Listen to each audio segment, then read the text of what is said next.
လွယ်ကူကူနဲ့ထမင်းတအိုးလုံးကုန်မဲ့ဟင်းပွဲတစ်ခုကိုချက်ပြပါဆိုလို့ရှိရင်ကျမအတွက်ကတော့ပဲတောက်ရှည်ကိုကြက်ဥကလေးနဲ့ကြော်ပြီးတော့မှပဇွန်တွေကိုထုံထုတ်ကလေးဖြစ်အောင်ကြော်တဲ့နည်းလေးပါပဲရှင်။ကဲအရင်ဦးဆုံးကျမတို့စီနဲ့ကြက်သွန်ဖြူလေးထည့်ပြီးတော့မွေးတဲ့အထိကြော်မယ်။အယောင်လာဖို့အတွက်ကိုနနွေမုတ်လေးအနည်းငယ်ထည့်ပြီးတော့မှကြော်လိုက်ပါတယ်။ပြီးတော့ပဇွန်လေးတွေကိုကျမတို့ခေါင်းကအစီထွက်လာတဲ့အထိမွေးတဲ့အထိကြော်ပေးမယ်သူ့ကိုအရန်ကြက်စရာမလိုပါဘူးเนาะပြီးသွားပြီဆိုတာနဲ့ကျမတို့က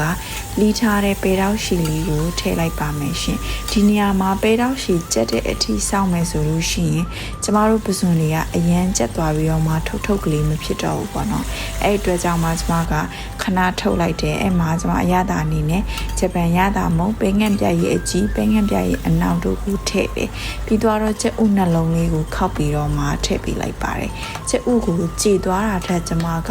ကြော်တဲ့အခါမှာအဖက်ကလေးဖြစ်နေတာကိုပို့ပြီးတော့မှစားရတာနှစ်သက်ပါတယ်အဲ့အတွက်ကြောင့်မလို့ကျမကကျက်ဥကိုအရင်အကြည်ကြီးဖြစ်အောင်လို့တော့မကြော်ဘူးပေါ့နော်ပြီးတော့ခဏကဖယ်ခဲ့တဲ့ပဇွန်လေးတွေကိုထည့်ပြီးတော့မှအားလုံးသားတဲ့ကြအောင်ကြော်ပြီးတော့မွေပေးလိုက်ပါတယ်ရှင်ဒါဆိုလို့ရှိရင်တော့ပဇွန်ထုတ်ကလေးနဲ့စားလို့အရန်ကောင်းတဲ့ထမင်းတအိုးလုံးကုန်မဲ့ကျမရဲ့ပဲတောက်ရှည်ကျက်ဥပဇွန်ကြော်လေးရရှိလာမှာဖြစ်ပါတယ်ရှင်သူ့ကိုထမင်းပူပူလေးနဲ့စား